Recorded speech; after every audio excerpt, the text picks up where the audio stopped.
우리가 매일 먹는 음식이 사실은 보이지 않는 전쟁터 한가운데서 지켜지고 있다는 사실 알고 계셨나요? 오늘은 우리 식탁의 안전을 위해 벌어지는 이 치밀하고 과학적인 방어 시스템, 그 내부를 한번 깊숙이 들여다보겠습니다. 자, 시작하기 전에 이 숫자부터 한번 보시죠. 200.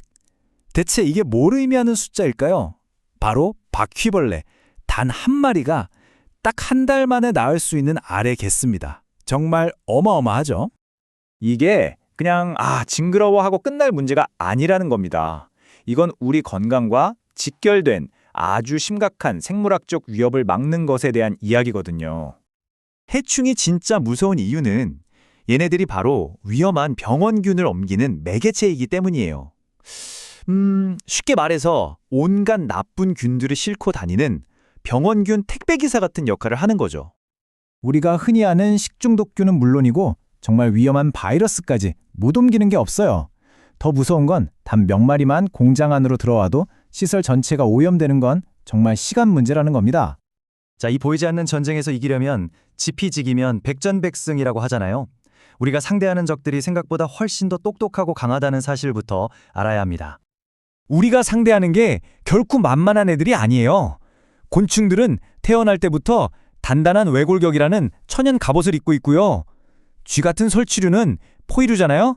얘네는 학습 능력이 있어서 한 번 겪은 위험은 똑똑하게 기억하고 피할 줄 안다는 거죠. 근데 아이러니하게도요. 우리가 식품을 안전하게 만들려고 애쓰는 이 식품 공장이 해충들한테는 그야말로 5성급 호텔이나 다름없어요. 왜냐? 먹을 거 풍부하죠. 물 걱정 없죠. 심지어 온도까지 따뜻하게 딱 맞춰주니까요. 이보다 더 좋은 환경이 어디 있겠어요. 자, 그럼 이렇게 까다롭고 영리한 적들을 상대로 우리는 도대체 어떻게 싸워야 할까요? 다행히도 아주 명확하고 체계적인 3단계 방어 전략이 있습니다. 모든 방어 시스템의 기본은 딱 이 세 가지 원칙입니다. 첫째, 아예 들어오지 못하게 원천 차단한다. 둘째, 설령 들어왔더라도 먹고 살 수 없게 서식 환경을 제거한다. 그리고 마지막, 끊임없이 감시하고 대응하는 모니터링. 이 세 가지가 삼위일체가 되어야 하는 거죠. 자, 여기서부터가 진짜 흥미로운 부분입니다. 이 기본 원칙들이 해충들의 생물학적 특성을 파고들면서 얼마나 과학적이고 치밀한 전술로 발전하는지 한번 같이 보실까요? 예를 들어서 이런 푸른빛 내는 기계, 식당이나 마트 가면 꼭 있잖아요. 아마 다들 한 번쯤은 보셨을 텐데 혹시 이게 정확히 뭘 잡으려고 켜놓은 건지 생각해 보신 적 있으세요? 이게 바로 과학적인 접근이 필요한 이유예요. 많은 분들이 모기 잡는 기계라고 생각하는데 사실 모기는 우리 숨에서 나오는 이산화탄소나 체온에 반응하거든요. 저 푸른빛에는 거의 관심이 없어요. 하지만 파리한테는 저 빛이 정말 참을 수 없는 유혹인 거죠. 타겟 자체가 완전히 다른 겁니다. 자, 이번엔 쥐입니다. 쥐를 상대할 땐요, 무기보다 심리학이 더 중요해요.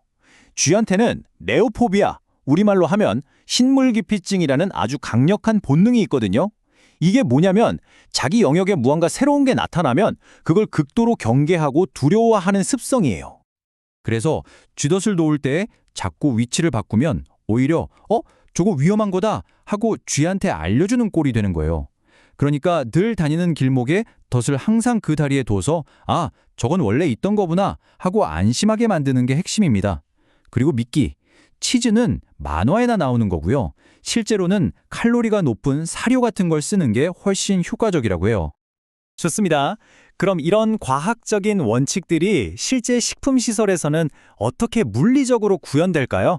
말 그대로 철옹성을 쌓아 올리는 과정을 한번 같이 들여다보시죠.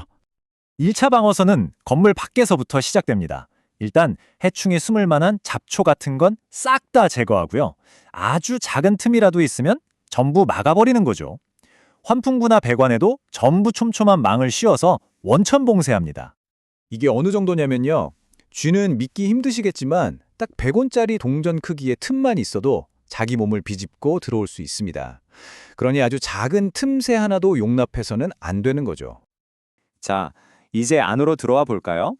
내부에서는 모든 장비와 설비를 벽과 바닥에서 최소 15cm 이상 떨어뜨려 놓습니다. 이걸 이격관리라고 부르는데요.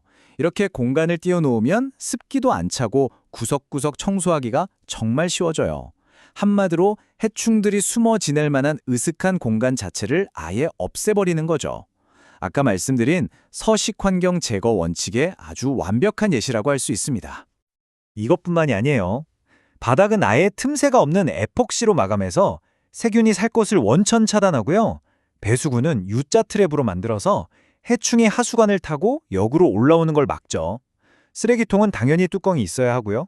그리고 이 모든 것의 정점은 바로 사람의 위생관리입니다. 결국 마지막 방어선은 사람이니까요. 자, 이제 좀 전체적인 그림이 그려지시나요?